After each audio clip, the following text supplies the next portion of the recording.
you ever heard a sound that perfectly mimicked a human, but later realized no human was there?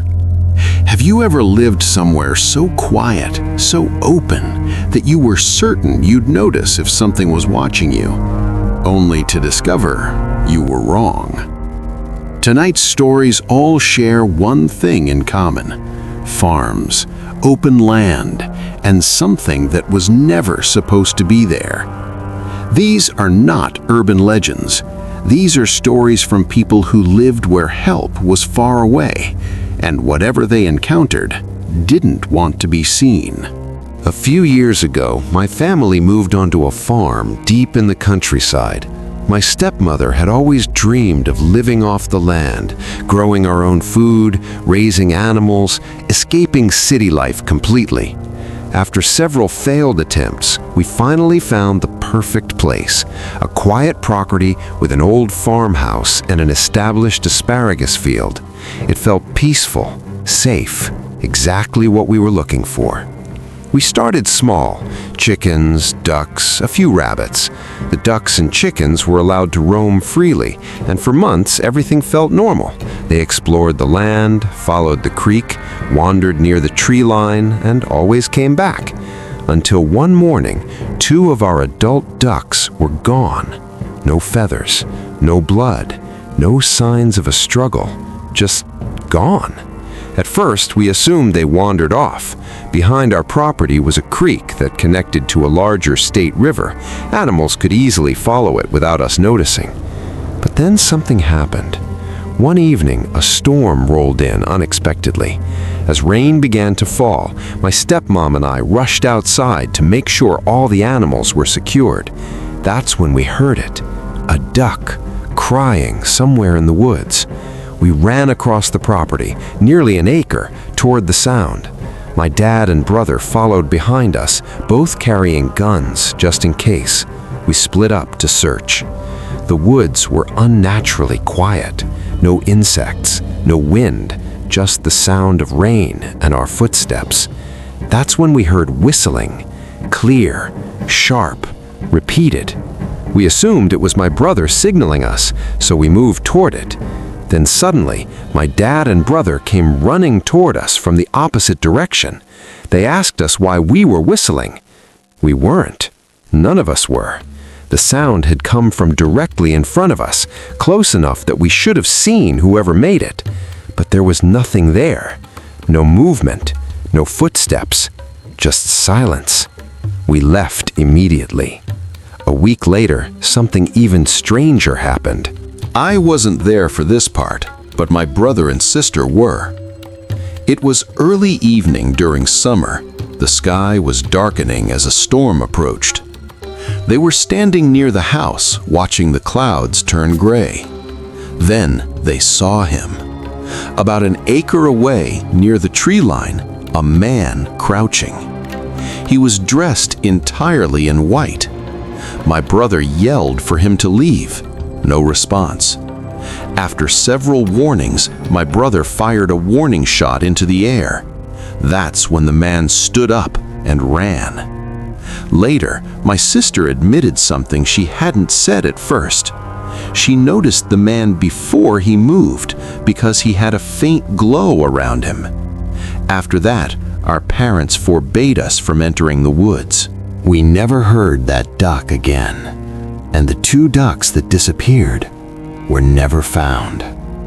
But even now, there's one question that still won't leave my mind. If my brother wasn't whistling, if none of us were doing it, then who was calling us from the woods? And here's the part that still gives me chills. The duck sound came from deep inside the forest, but the whistling sounded exactly like a human. Almost like something was trying to lure us closer, trying to see who would come first. Now we move on to our second story. This one is called The Mountain Farm in Georgia. Have you ever been somewhere so remote that if something went wrong, there would be no signal, no neighbors, and no one to hear you? I have. It was a farm on top of a mountain in a country I knew almost nothing about. What I saw online was not what I arrived at, and the moment I realized this place wasn't safe, I also realized something else. Someone didn't want me there, and someone definitely didn't want me to leave. 5 years ago, when I was 26, I hit a breaking point. I had just finished college, deep in debt, unable to find work, depressed, and stuck in a small town in Washington. So I left. I began traveling through farm volunteering programs, working in exchange for food and shelter. For months, I moved from Washington to Oregon to California. Eventually, I saved enough money to go anywhere, so I chose, randomly. The country generator landed on Georgia. I knew almost nothing about it, which made it exciting. Only one farm replied to me. It was located on top of a mountain inside a national park. The photos showed a happy family, gardens, animals, warm dinners. Reality was very different. After nearly 20 hours of travel through broken roads and old buses, I arrived at a dirt path leading up a steep hill. The house looked abandoned, overgrown, dark, silent. A man greeted me, friendly, smiling, middle-aged. He said his family was away, but the house told another story. Broken furniture, mold, trash everywhere. That night, I heard something heavy dragging across the wooden floor. Slow, metallic. The next morning, while he left to get parts, I checked the listing again. The photos didn't match the house. That's when panic set in. As I packed my things, I saw 3 men walking toward the house. There was only one path. I ran into the forest. I hid. I heard them inside the house, looking for me. When I finally escaped, the farm listing vanished from the website days later. I trust my instincts. Something was very wrong. I never went back to that mountain. A few days after I escaped, I checked the volunteering website again. The farm listing was gone, completely erased, like it had never existed. I tried searching for it online. Nothing. I never heard from Giddy again. Some people I've told this story to laugh it off. They say the men were probably just neighbors stopping by, that I panicked for no reason. But here's the thing. I've traveled alone. I've stayed in strange places. I've met difficult people. And I've never felt fear like that before. Because deep down, I knew something wasn't right. And I still don't know what would have happened if I hadn't run. Sometimes the scariest part of a story isn't what happened, but what almost did. Story 3. The Cabin and the Crying Girl. When I was a child, I lived in a place so remote that silence felt heavy. There were no nearby neighbors, no streetlights, no traffic sounds at night. Just land. Endless open pasture surrounded our house, stretching so far that the horizon blurred into darkness when the sun went down. During the day, it felt peaceful. At night, it felt like the world stopped existing beyond our property line. And in the middle of that pasture, there was a cabin, an old one. It didn't belong to anyone anymore. No one slept there, no one used it for storage. It just stood there, weathered, leaning slightly to one side, its windows dark like empty eyes. As kids, we were told to stay away from it. No explanation, just rules. One night, when I was very young, my uncle told me why. He wasn't the kind of man who scared children for fun. He was calm, practical, and serious. That's why his words stayed with me. He told me the cabin once belonged to a farmer and his daughter. They lived alone, The farmer worked the land every day from sunrise to sunset. His daughter, only 6 years old, played nearby while he worked, always close enough for him to see her. Until one day, she wasn't.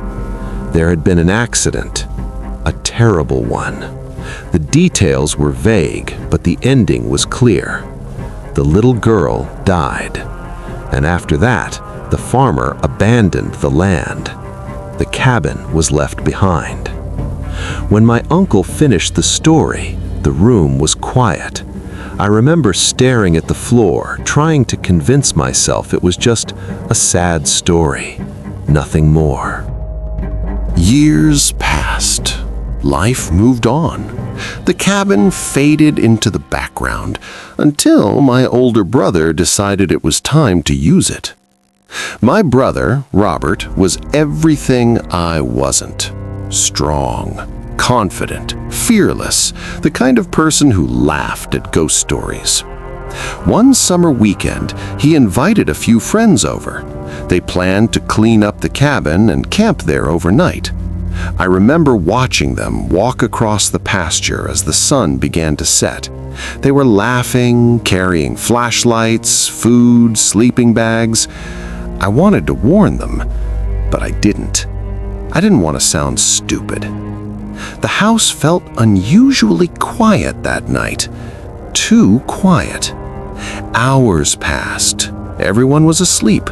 Then, suddenly, I heard the front door open. Footsteps. Heavy breathing. Someone was crying. When I came out into the hallway, I saw them. My brother and his friends. Pale, sweating, shaking. Robert looked like he'd aged 10 years. I had never seen him cry before, not once. That night, he couldn't stop.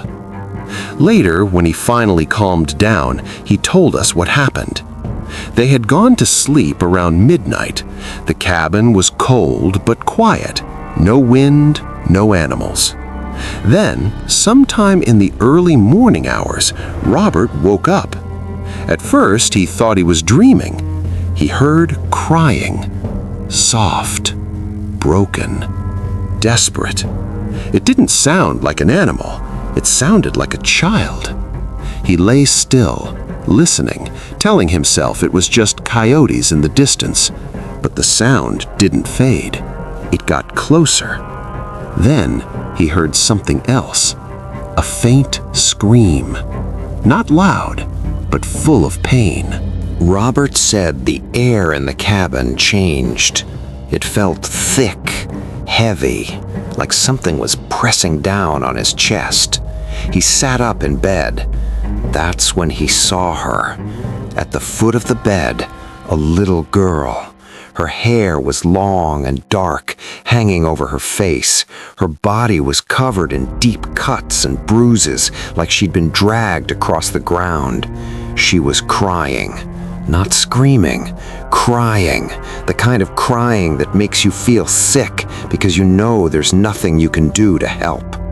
Robert couldn't move, couldn't breathe, couldn't scream. He said she slowly lifted her head, but he couldn't see her face. It was wrong. Suddenly, the crying stopped, and that's what terrified him the most, because the silence felt intentional, like she was waiting. Robert jumped out of bed, grabbed his friends, and they ran. They didn't grab their bags. They didn't turn back. They ran across the pasture in the dark, convinced something was chasing them. They never went back to the cabin. The next morning, I told my brother the story my uncle had told me years before. He went silent. A few months later, the cabin burned down. No one knows how it started. Some people said it was lightning. Others said it was for the best. Even now, years later, I still think about that night. I wonder if the girl was trapped there, or if she just wanted someone to acknowledge her pain. And sometimes, when I hear distant crying at night, I wonder, did she finally find peace, or is she still waiting for someone else to hear her? What do you think my brother saw that night? A ghost? A trauma memory? Or something tied to the land itself? And if you were in his place, would you have stayed long enough to see her face? Let me know in the comments. I read every one. So now I want to know your opinion. How did this story make you feel? Did it actually scare you? Or did it leave you with that uncomfortable silence that follows real horror? If you enjoy true-style horror stories, stories that stay in your mind long after the video ends, then subscribe to this channel. New horror stories are coming, darker, deeper, and far more disturbing. And if you've ever experienced something you can't explain, share it in the comments. Your story might be the next one whispered here. Subscribe and listen carefully, because not every horror story is just a story.